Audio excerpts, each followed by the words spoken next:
ഒരു കുട്ടി ഈ ഭൂലോകത്തേക്ക് ജനിക്കുമ്പോൾ നമ്മൾ എന്തൊക്കെയാണ് ശ്രദ്ധിക്കേണ്ടുന്നത്? എങ്ങനെയാണ് ഒരു കുട്ടി തെമ്മാടിയായി തീരുന്നത്?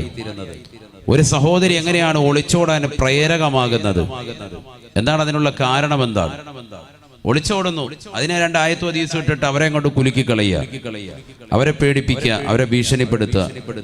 അത് ശരിയായില്ല, ഇത് ശരിയായില്ല എന്ന് പറയുക, മാറിയിരുന്ന് കമന്റ് ഇടുന്നതിനപ്പുറം എന്താണ് ഈ ഒളിച്ചോട്ടത്തിന്റെ പിന്നിലുള്ള രഹസ്യം?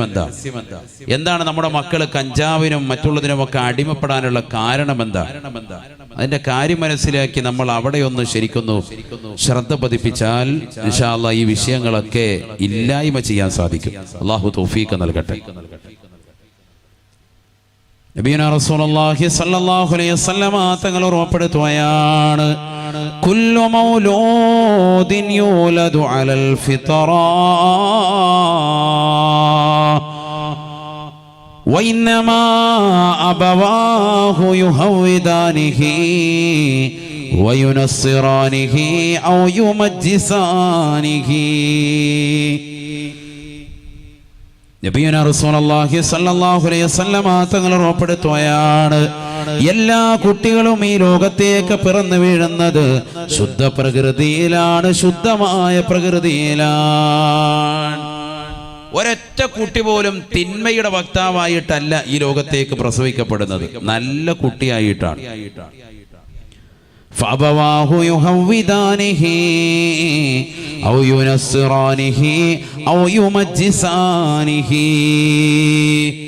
അവന്റെ മാതാപിതാക്കളാണ് അവനെ യഹൂദനാക്കുന്നത്, അവനെ ജൂതനാക്കുന്നത്, അവനെ ക്രൈസ്തവനാക്കുന്നത് എന്ന് ഹബീബുനാ ശഫീഉനാ റസൂലുള്ളാഹി സല്ലല്ലാഹു അലൈഹി വസല്ലം, സയ്യിദുനാ റസൂലുള്ളാഹി. അങ്ങനെ ഉറക്കെ പറയും. നബി സല്ലല്ലാഹു അലൈഹി വസല്ലം തങ്ങൾ പറയാണ്, മാതാപിതാക്കൾ തന്നെയാണ് മക്കളെ പിഴപ്പിക്കാനുള്ള മർമ്മപ്രധാനമായ കാരണം. കുറ്റപ്പെടുത്തൽ തുടങ്ങി എന്ന് പറയണ്ട. കാരണം ഒരു കുട്ടി ജനിച്ചു വീഴുമ്പോ വല്ല തെറ്റും അവൻ ചെയ്യുന്നുണ്ടോ? വല്ല തെറ്റും അവനറിയാവോ? അവനറിയാവോ ടിക്ടോക്ക്? അവനറിയാവോ വാട്സാപ്പ്? അവനറിയാവോ ഫേസ്ബുക്ക്? അവനറിയാവോ അശ്ലീലത? അവനറിയാവോ അന്യ പെണ്ണുമായിട്ടുള്ള പ്രേമം? അവനറിയാവോ അന്യ സഹോദരിയുമായിട്ടുള്ളതാകുന്ന ലയനം? അവനറിയില്ല. ഒന്നും അറിയാത്തൊരു പിഞ്ചോമന കുഞ്ഞായിട്ടാണ് ഈ ലോകത്തേക്ക് ജനിക്കുന്നത്. അവന്റെ മാതാപിതാക്കളാണ് തെറ്റിലേക്ക് വിരൽ ചൂണ്ടുന്നതായ സർവ്വ മേഖലകളും ചൂണ്ടിക്കാണിക്കുന്നത് എന്ന് സയ്യിദുനാ റസൂലുള്ളാഹി. എല്ലാ മേഖലകളിലേക്കും വഴിതിരിച്ചു വിടുന്നത്, അത് ശ്രദ്ധ പതിപ്പിക്കേണ്ടത് മാതാപിതാക്കളാണ്. അതിനെവിടുന്നേ തുടങ്ങണം? അതിന് നീ നിന്റെ പ്രിയപ്പെട്ട ഭാര്യയുമായി ശാരീരിക ബന്ധത്തിൽ ഏർപ്പെടുന്ന സമയം മുതലേ നീ ശ്രദ്ധിക്കണം. ഭാര്യയുമായി ബന്ധപ്പെടുന്നതിന് നല്ല ദിവസം, നല്ല സമയം, നല്ല സന്ദർഭം വെള്ളിയാഴ്ച രാവ് നബി സല്ലല്ലാഹു അലൈഹി വസല്ലം തങ്ങൾ സുന്നത്താക്കിയതാണ്. വെള്ളിയാഴ്ച ജുമഅയ്ക്ക് മുമ്പുള്ള പകലുള്ള സമയം, രാവിലെ അതിരാവിലെ തന്റെ പ്രിയപ്പെട്ട ഭാര്യയുമായി ബന്ധപ്പെടാൻ മനോഹരമായ സമയം, അത്താഴത്തിന്റെ സമയം, ഇടയത്താഴ സമയം, നബി സല്ലല്ലാഹു അലൈഹി വസല്ലം തങ്ങൾ പഠിപ്പിച്ച ടൈമാണ് ഇതൊക്കെ. ഇതൊക്കെ ശ്രദ്ധിക്കുക, സമയങ്ങൾ ശ്രദ്ധിക്കുക, നല്ല മാസങ്ങൾ ശ്രദ്ധിക്കുക. വിവാഹം കഴിഞ്ഞ് എങ്ങനെയെങ്കിലും കുറെ കാട്ടിക്കൂട്ടലല്ല വൈവാഹിക ജീവിതം. മക്കളാകുക എന്നുള്ളതല്ല ലക്ഷ്യം, ആ മക്കൾ സാലിഹാകുക എന്നുള്ളതാണ് മർമ്മപ്രധാനം. കാരണം മക്കൾ വലുതായിട്ട് ഉസ്താദെ അവൻ നമസ്കരിക്കുന്നില്ല, അവൻ നോമ്പ് പിടിക്കുന്നില്ല, അവൻ ദീനിന് വേണ്ടി സഹായിക്കുന്നില്ല, അവൻ എന്നെ നോക്കുന്നില്ല എന്ന് കൈകാലിട്ടടിച്ചിട്ട് കാര്യമില്ല. നിന്റെ ജീവിത കാലഘട്ടത്തിൽ മക്കളോട് മാന്യമായ രീതിയിലുള്ളതാകുന്ന പെരുമാറ്റ ചട്ടങ്ങൾ ഒരുപാട് ഉണ്ടാകേണ്ടതുണ്ടായിരുന്നു. തുടക്കം മുതലേ ശ്രദ്ധിക്കേണ്ടതുണ്ട്. നബിയുനാ റസൂലുള്ളാഹി സ്വല്ലല്ലാഹു അലൈഹി വസല്ലം തങ്ങൾ ഉറപ്പെടുത്തുകയാണ്, ഇദാ ജമഅ റജുലു മഅഇമറാഅതിഹി ഇംതവ ശൈത്വാനു യഹ്ലീല ഫയുജാമിഉ മഅഹു അഹ്ലഹു സദഖ റസൂലുള്ളാഹി. നബിയുനാ റസൂലുള്ളാഹി സ്വല്ലല്ലാഹു അലൈഹി വസല്ലം തങ്ങൾ ഉറപ്പെടുത്തുകയാണ്, ഒരു വ്യക്തി അവന്റെ പ്രിയപ്പെട്ട ഭാര്യയുമായി ശാരീരിക ബന്ധത്തിൽ ഏർപ്പെടുമ്പോ വലം യുസമ്മില്ലാഹ തആല അല്ലാഹുവിന്റെ പേര് ഉച്ചരിക്കൽ നിർബന്ധമാണ്. പടച്ച റബ്ബിന്റെ പേര് പറഞ്ഞുകൊണ്ടാകണേ ശാരീരിക ബന്ധത്തിൽ ഏർപ്പെടാൻ വേണ്ടി തുനിയേണ്ടത്. ബിസ്മി ചൊല്ലാതെ അഊദു ചൊല്ലാതെയാണ് ബന്ധപ്പെടുന്നത് എങ്കിൽ ഹബീബായ നബി തങ്ങൾ പറയുകയാണ്, പിശാച് പുരുഷന്റെ ജനനേന്ദ്രിയത്തിൽ ചുരുണ്ട് കടക്കുമേ, ചുരുണ്ട് കടക്കുമേ. ചുരുണ്ട് കടക്കും. സയ്യിദുനാ റസൂലുള്ളാഹി നബി തങ്ങൾ പഠിപ്പിച്ചതാണ്. ഇതൊക്കെ സമൂഹം അറിയണ്ടേ. ഭാര്യയുമായി ബന്ധപ്പെടുന്ന സമയത്ത് ഭർത്താവ് അല്ലെങ്കിൽ ഭാര്യ രണ്ടുപേരും ഓർമ്മിപ്പിക്കണം, ബിസ്മിയല്ലേ എന്ന് ഓർമ്മിപ്പിക്കണം. ഇതൊന്നും ഒരു ശ്രദ്ധയില്ല. എങ്ങനെയെങ്കിലും കാണിച്ചു കൂട്ടിയിട്ടങ്ങ് പോകുക. ഒരു രതി സുഖം, അതിനപ്പുറത്തേക്ക് ഒരു ചിന്തയില്ല എങ്കിൽ വലിയ വിഷയം ഉണ്ടാകും. മക്കള് സാലിഹാകണോ, തുടക്കം മുതലേ ശ്രദ്ധിക്കണമെന്നാണ് ഈ പറഞ്ഞതിന്റെ അർത്ഥം. ഇതൊക്കെ സമൂഹം ശ്രദ്ധിച്ചാൽ രക്ഷപ്പെട്ടു. ഇനിയെങ്കിലും നമ്മൾ ശ്രദ്ധിക്കും. അല്ലാഹു തൗഫീഖ് തരട്ടെ.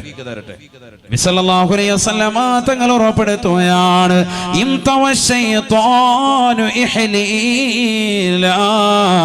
പിശാച് ജനനേന്ദ്രിയത്തിനുള്ളിൽ ചുരുണ്ട് കടക്കുമേ, ചുരുണ്ട് കടക്കുമേ. ആ സഹോദരൻ അവന്റെ പ്രിയപ്പെട്ട ഭാര്യയുമായി ബന്ധപ്പെടുമ്പോ പിശാചും കൂടെ ബന്ധപ്പെടുമേ എന്ന് നബിയുനാ റസൂലുള്ളാഹി സ്വല്ലല്ലാഹു അലൈഹി വസല്ലം. ഹദീസാണ്, ഒരാളും അവിശ്വസിക്കാൻ പാടില്ല. ചെറിയ കാര്യമല്ല. അപ്പം മകൻ പിഴച്ചു പോവാൻ പൈശാചികത ഉണ്ടാകുകയാണ്.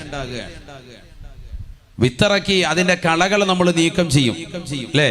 വിത്തിന്റെ കളകൾ നീക്കം ചെയ്യുന്നതിന് വേണ്ടി, ഉള്ള വിത്ത് മനോഹരമാകുന്നതിന് വേണ്ടി. ഇത് കളയിലേക്ക് കൊണ്ടുവന്ന് കള കളയാതിരിക്കുകയാണ്, അതിലേക്ക് കൊണ്ടുവന്ന് സൂചി കുത്തുകയാണ്. ഇവിടെ പിശാചിന്റെ കുത്താണ് ഇവിടെ നടക്കുന്നത്. പിശാച് വന്ന് ഇൻജക്ഷൻ ചെയ്യാൻ. പിശാചിന്റെ പൈശാചികത ആ കുട്ടിയിൽ ഉണ്ടാവുകയാണ്. ചെറുപ്പത്തിലെ തന്നെ ഉണ്ടായിത്തീരുക. എന്താ, പിശാചിന് ഭാര്യമാരില്ലേ?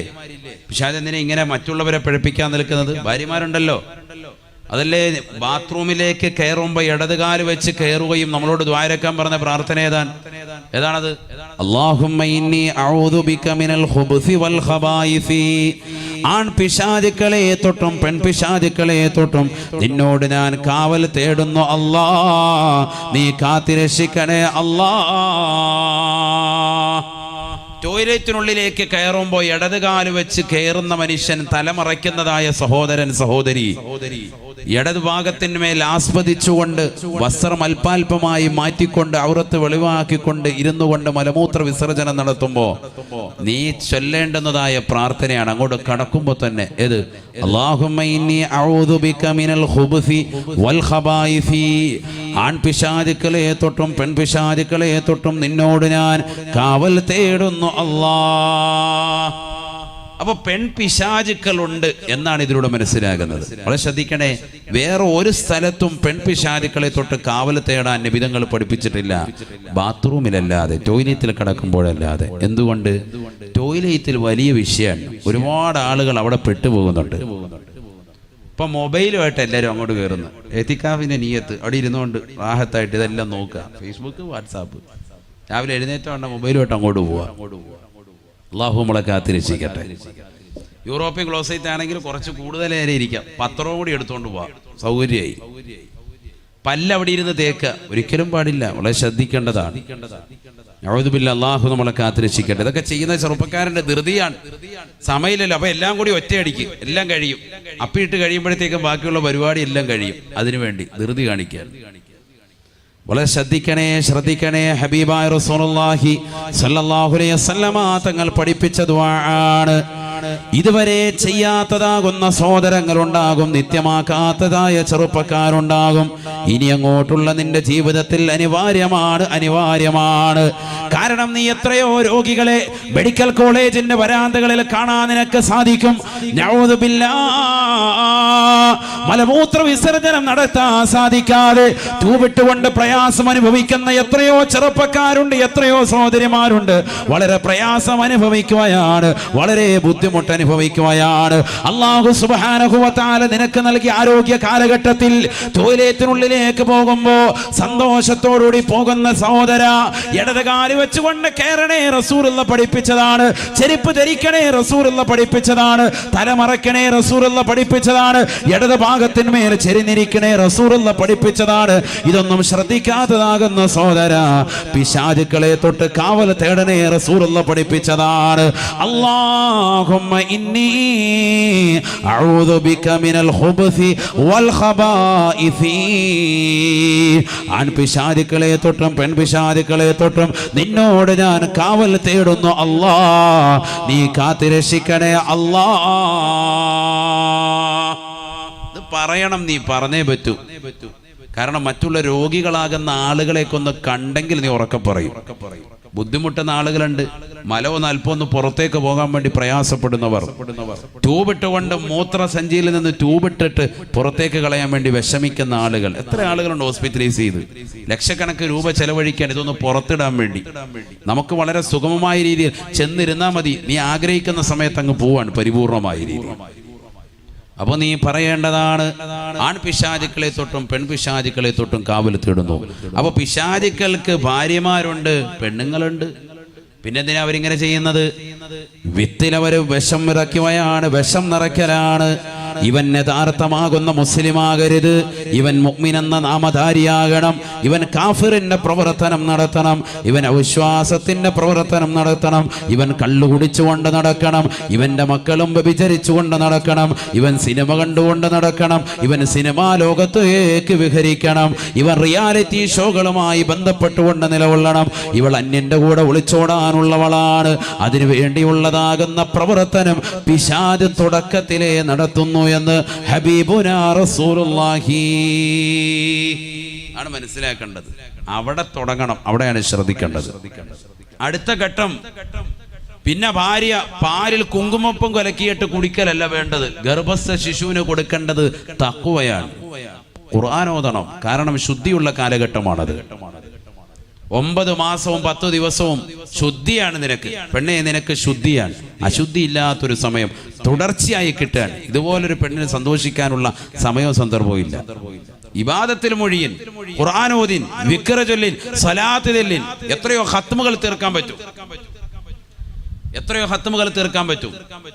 നീ നല്ല നിയ്യത്ത് വെച്ചുകൊണ്ട് നബി സല്ലല്ലാഹു അലൈഹി വസല്ലം തങ്ങളുടെയും കുടുംബത്തിനു വേണ്ടി, മഹത്തുക്കളുടെ കുടുംബത്തിന് വേണ്ടി, ബദരീങ്ങളുടെ കുടുംബത്തിന് വേണ്ടി, ബദരീങ്ങൾക്ക് വേണ്ടി നിയ്യത്ത് ചെയ്തിട്ട് നീ നല്ലതുപോലെ ഒരു ഖത്മ് തീർക്കൻ. എൻ്റെ മക്കൾ സാലിഹാകണം, അവരെ പോലെ അസ്ഹാബുൽ ബദറിനെ പോലെ എൻ്റെ മക്കൾ സാലിഹാകണം, മുത്തുനബിയുടെ കുടുംബത്തെ പോലെ സാലിഹാകണം എൻ്റെ മക്കൾ. നല്ല നിയ്യത്തിൽ നീ യാസീനോദിൻ, ഖുർആനോദിൻ, ഖത്മ് തീർക്കൻ, ലക്ഷക്കണക്കിന് സ്വലാത്തുകൾ ചൊല്ലിൻ. ആ സമയത്ത് സിനിമയുടെയും സീരിയലിന്റെയും ലോകത്ത് അടിമപ്പെട്ടിരിക്കുകയാണ് നമ്മുടെ സഹോദരിമാരൊക്കെ, എല്ലാവരും അതാണ്. ഇതിപ്പോ നിങ്ങൾ ഡോക്ടറെ അടുത്ത് വന്നു, ഗൈനക്കോളജിസ്റ്റിന്റെ അടുത്ത് വന്നു, ഗർഭിണിയാണ് ഭാര്യ, കൂട്ടിക്കൊണ്ട് ചെല്ലുമ്പോൾ ഡോക്ടർ പറയുന്നത് എന്താ? മനസ്സ് വിഷമിപ്പിക്കരുത് കേട്ടോ, മനസ്സ് വിഷമിപ്പിക്കുന്ന ഒന്നും ഉണ്ടാകരുത്. എന്താ മനസ്സ് വിഷമിപ്പിച്ചാൽ എന്താ? മനസ്സ് വിഷമിച്ചാൽ കുട്ടിക്ക് ബുദ്ധിമുട്ടുണ്ടാകും, അവന്റെ ആരോഗ്യത്തിന് കേടാൻ. ആ കുട്ടിക്ക് അത് ബുദ്ധിമുട്ടുണ്ടാക്കും, പ്രയാസം ഉണ്ടാക്കും. അതുകൊണ്ട് നന്മയുടെ പ്രവർത്തനങ്ങൾ ചെയ്യാൻ. ഇവളെ അടിക്കോ ഇടിക്കോ തൊഴിക്കോ ഒന്നും ചെയ്യരുത്. ചില കള്ളു കുടിക്കുന്ന ഭർത്താക്കന്മാരോട് പ്രത്യേകിച്ച് അത് മനസ്സിലായി തിരിയുന്നതാകുന്ന ഡോക്ടർമാർ വളരെ ഗൗരവത്തിൽ ഓർമ്മപ്പെടുത്തും. ഇവളെ മനസ്സ് വിഷമിപ്പിക്കുന്നതൊന്നും തന്നെ ചെയ്യാൻ പാടില്ല. വളരെ ശ്രദ്ധിക്കേണ്ട വിഷയമാണ്. ഇതൊക്കെയാണ് കാലികമാകുന്ന അറിവ്, വളരെ ശ്രദ്ധിക്കേണ്ട അറിവാണ് ഈ പറയുന്നത്, ചെറിയ കാര്യമല്ല. മക്കളെ സാലിഹാത്ത് എന്താ ഉസ്താദെ, തലയ്ക്ക് പിടിച്ചിട്ട് ഇങ്ങനെ ഒട്ട വെച്ചിട്ട് ഊതിയിട്ട് ഊതിയിട്ട് എന്തായാലും ചെയ്യേണ്ട കുറെ പരിപാടി ഉണ്ടായിരുന്നു. ഇത് ചെയ്യേണ്ട സമയത്ത് ചെയ്തിട്ടില്ല, ചെയ്യാതെ നമ്മൾ കിടന്ന് വിലപിച്ചിട്ട് എന്താ കാര്യം?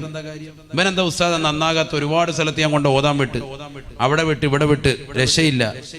പാപ്പ ചെയ്യേണ്ട കുറെ പ്രവർത്തനം ഉണ്ടായിരുന്നു, ചെറുപ്പത്തിലെ ശ്രദ്ധിക്കാതെ പോയി. നിന്റെ വൈവാഹിക തലത്തിൽ ശ്രദ്ധിക്കേണ്ടത്, ഉമ്മ ശ്രദ്ധിക്കേണ്ട കുറെ കാര്യങ്ങൾ ഉണ്ടായിരുന്നു. ഉമ്മ ഒരു സാധാരണ സ്ത്രീയല്ല. ഇസ്ലാം അവൾക്ക് നൽകിയിരിക്കുന്ന സ്ഥാനം ചെറുതല്ല. ഉമ്മയുടെ കാൽ കീഴിലാണ് സ്വർഗമെന്ന് സയ്യിദുനാ റസൂലുള്ളാഹി. ഉമ്മമാരെ ചെറുതാക്കിയല്ല കണ്ടത്. സ്ത്രീകൾക്ക് ഏറ്റവും കൂടുതൽ സ്വാതന്ത്ര്യം കൊടുത്ത ഒരേ ഒരു മതം അത് വിശുദ്ധ ഇസ്ലാമാണ്. അവർ തിരിച്ചറിയാത്തത് കൊണ്ടാണ്. പിന്നെ അവരോട് പുറത്തു പോകാൻ പാടില്ല, അന്യരുമായി സംവദിക്കാൻ പാടില്ല എന്ന് പറഞ്ഞുകൊണ്ട് വിലക്കാനുള്ള കാരണം, സംവദിക്കുമ്പോൾ മറയിൽ നിന്നുകൊണ്ട് സംവദിക്കണം, സംഭാഷണം നടത്തണം എന്ന് പറയാൻ കാരണം അവരുടെ സുരക്ഷിതത്വമാണ്, വേറൊന്നുമല്ല.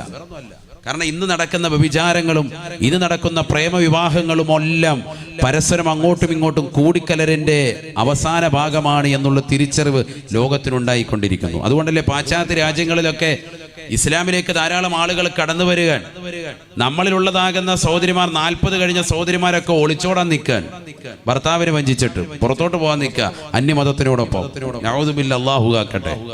പാശ്ചാത്യ രാജ്യങ്ങളല്ല, അവർ കുടുംബത്തോടൊപ്പം ഇസ്ലാം മതത്തിലേക്ക് വരികയാണ്. കാരണം ഇസ്ലാം സമ്പൂർണ്ണമാണ്, ആ ഇസ്ലാമിൽ പരിപൂർണ്ണ സുരക്ഷിതത്വമുണ്ട് എന്നുള്ള തിരിച്ചറിവ് അവരെ ബോധമുള്ളവരാക്കി, അവരുടെ അവബോധ മനസ്സിനെ തൊട്ടുണർത്തി അവർ ഇസ്ലാമിലേക്ക് കടന്നു വരികയാണ്. ധാരാളം ആളുകൾ അങ്ങനെ കടന്നു വരുന്നു. നബിയുനാ റസൂലുള്ളാഹി സ്വല്ലല്ലാഹു അലൈഹി വസല്ലം തങ്ങൾ പറഞ്ഞതാണ്, ഉമ്മ ശ്രദ്ധിക്കണേ, ഉമ്മ ശ്രദ്ധിക്കണേ, അൽ മർഅതു റായിയത്തുൻ ഫീ ബൈതി സൗജിഹാ. ഉമ്മ ആരാണ്? ഉമ്മാരാണ് തന്റെ ഭർത്താവിന്റെ വീട്ടിൽ ഉമ്മയാണ് കാര്യകർത്താവ് എന്ന് നബിയുനാ റസൂലുള്ളാഹി. ഭാര്യയാണ് ഭർത്താവിന്റെ വീട്ടിലെ കാര്യകർത്താവ്, അല്ലേ?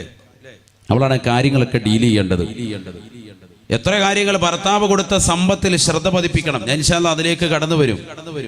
അത് അനാവശ്യമായ രീതിയിൽ ചെലവഴിക്കാൻ പാടില്ല. ഭാര്യ ഹലാലായ മാർഗത്തിലേ ചെലവഴിക്കാൻ പാടുള്ളൂ. ഹറാമായ മാർഗത്തിലേക്ക് ഒരു നയാ പൈസ പോലും കൊടുക്കാൻ പാടില്ല. ഭർത്താവും കൊടുക്കരുത്, ഭാര്യയും അതുപോലെ തന്നെ സാലിഹത്തായിരിക്കണം, വളരെയേറെ സൂക്ഷ്മത വെച്ച് പുലർത്തുന്നവളായിരിക്കണം. മക്കളെ ശരിക്ക് ശ്രദ്ധിക്കണം. ഗർഭസ്ഥ ശിശു എന്തൊക്കെ കൊടുക്കുക, എന്തൊക്കെ ഹൈറായ ഭക്ഷണം കഴിക്കാൻ പറ്റുമോ അതൊക്കെ നീ കഴിച്ചോ. നല്ല അനാർ വാങ്ങിച്ച് നീ കഴിക്ക്. കുട്ടി വെളുക്കാൻ വേണ്ടി പരിശ്രമിക്കുന്നവര് കുങ്കുമപ്പൂ അത് ഇട്ടിട്ട് വെളിച്ച് പാലിൽ കലക്കി കുടിക്കുന്നു, ചെയ്തു, അതിനൊന്നും തെറ്റില്ല. ഞാൻ ഒരിക്കലും അതൊന്നും തെറ്റായിട്ട് പറയല്ല, അതൊന്നും ഒരിക്കലും പ്രശ്നമല്ല. നല്ല നല്ല പോഷക ആഹാരങ്ങൾ കഴിക്കും. അണ്ടിപ്പരിപ്പ് കഴിക്കുന്നു, നല്ല ഉണക്കമുന്തിരി കഴിക്കുന്നു. കുട്ടി നല്ലതാകണം, നല്ല ആരോഗ്യമാണോ, ഡോക്ടർ പറയുന്നു. ഓരോരോ കാര്യങ്ങളൊക്കെ കൃത്യമായി ചെയ്യുന്നുണ്ട്. വനിത മറ്റു മാഗസിനൊക്കെ വാങ്ങിച്ചു വെച്ചിട്ട് അതിൽ പറയുന്ന കാര്യങ്ങളൊക്കെ ചെയ്യുന്നുണ്ട്. എന്നാൽ ഖുർആൻ പറഞ്ഞ കാര്യങ്ങൾ വല്ലതും ചെയ്യുന്നുണ്ടോ? ഖുർആൻ പറഞ്ഞ വല്ലതും ഉണ്ടോ?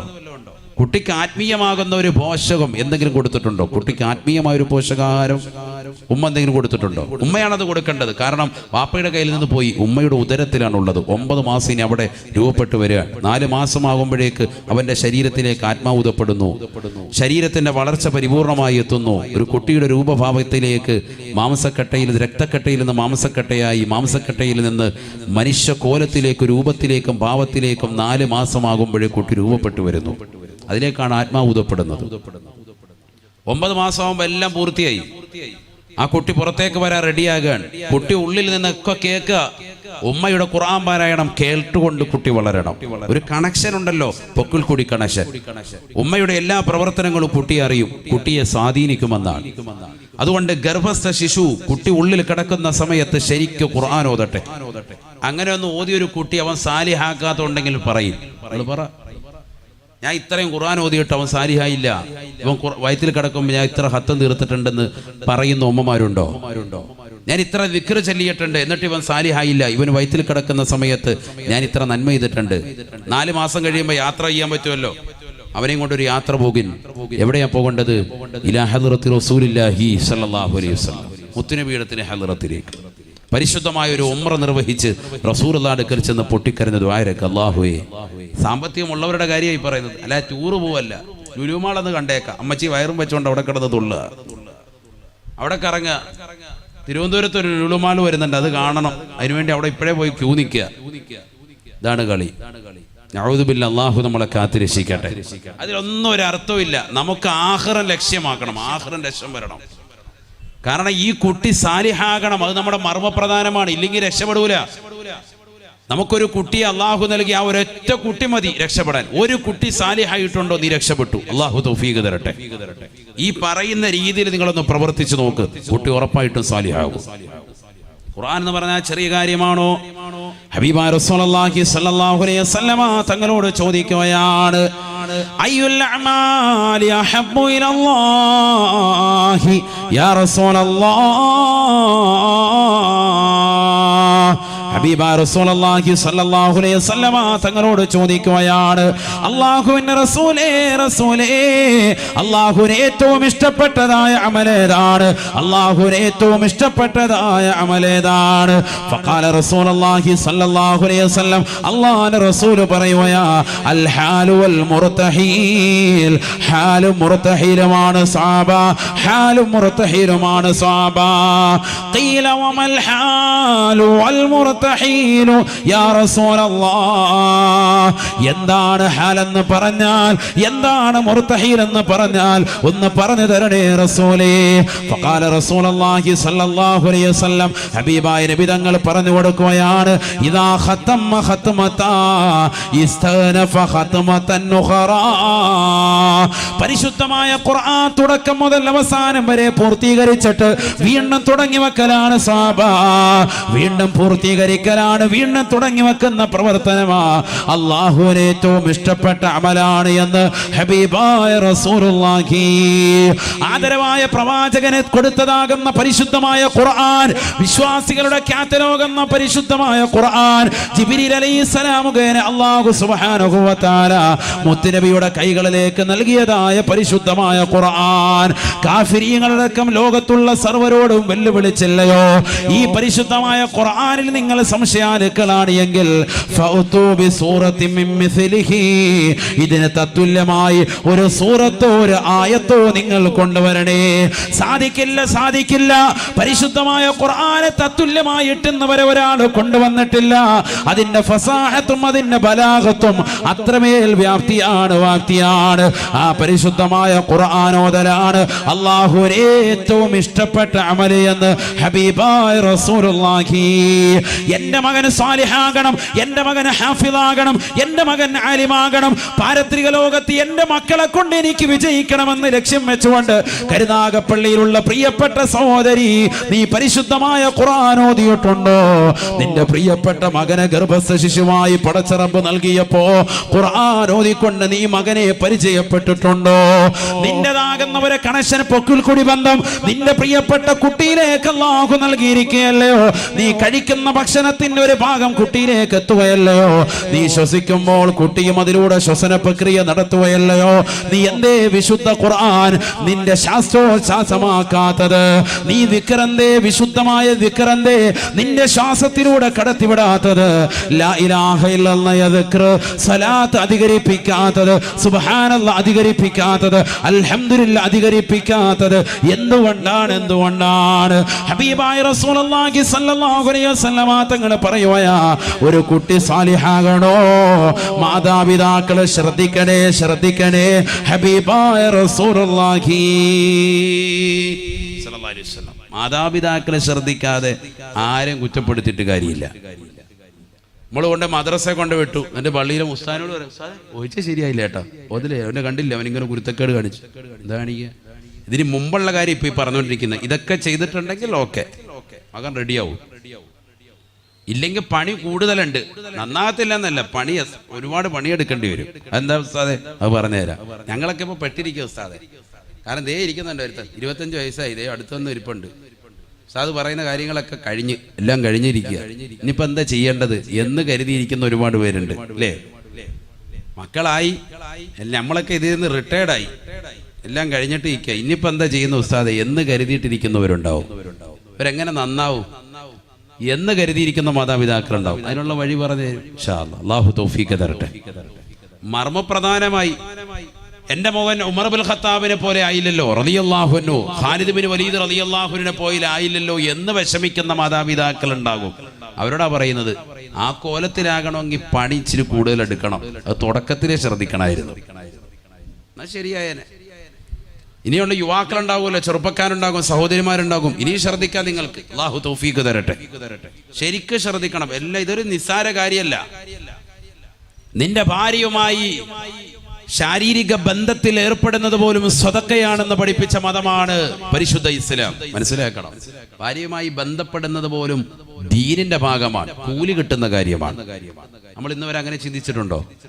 ഒളു എടുത്തുകൊണ്ട് ഭാര്യയെ നമ്മൾ സമീപിച്ചിട്ടുണ്ടോ? ആരാ അങ്ങനെ കടക്കുന്ന സമയത്ത് ഒളു എടുക്കുന്നത്?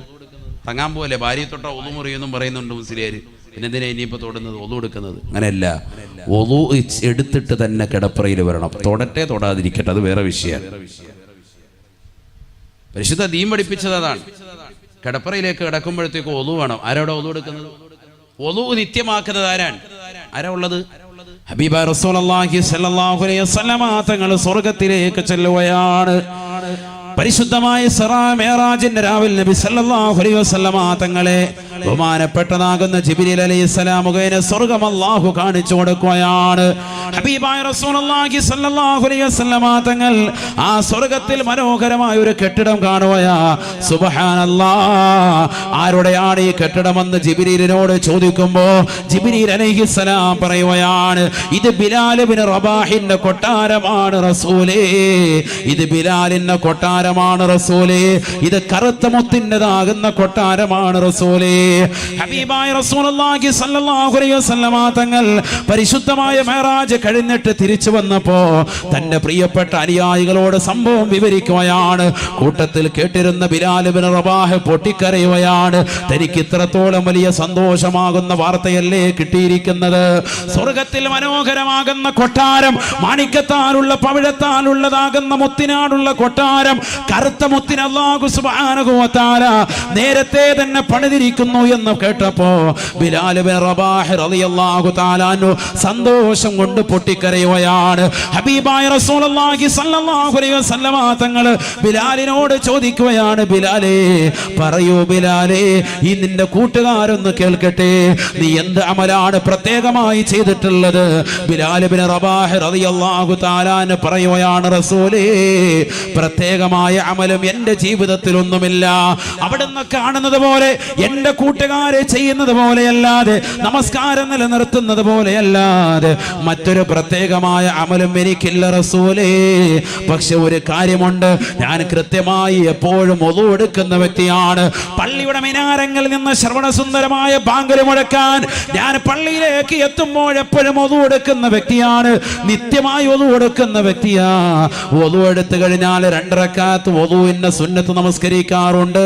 അത് കാരണമായിട്ടായിരിക്കാമെന്ന് അല്ലാഹുവിന്റെ റസൂലിനോട് പറഞ്ഞപ്പോ ഹബീബായ റസൂലുള്ളാഹി സ്വല്ലല്ലാഹു അലൈഹി വസല്ലമ തങ്ങൾ പറയുകയാണ്, ശരിയാണ് ബിലാൽ, നീ പറഞ്ഞത് കറക്റ്റാണ്, ശരിയാണ് ബിലാൽ. ആർക്കാണ് സഹോദരാ സഹോദരി ഇത് നിത്യമാക്കാൻ സാധിക്കുന്നത്? വളു എന്ന് പറയുന്നത് ചെറിയ കാര്യമല്ല, നമസ്കാരത്തിന് വേണ്ടി മാത്രമാകരുത്. നിന്റെ ജീവിതത്തിന്റെ നാനോന്മുഖ മേഖലകളിലും എവിടെ പോയിരുന്നാലും, ഏത് യാത്രയ്ക്ക് വേണ്ടി ഒരുങ്ങിയിരുന്നാലും 2 റക്അത്ത് യാത്രയുടെ സുന്നത്ത് നമസ്കരിക്കണേ, അതിനുവേണ്ടി വളു ചെയ്യണേ. വളു നിത്യമാക്കൽ ഏറ്റവും നല്ല കർമ്മമാണ്. ബിലാൽ റളിയല്ലാഹു അൻഹു വളു ചെയ്തിട്ട് 2 റക്അത്ത് നിസ്കരിക്കും. വളുവിന്റെ സുന്നത്ത് നിസ്കാരം അല്ലാഹു തആലയ്ക്ക് വേണ്ടി 2 റക്അത്ത് നിസ്കരിക്കും.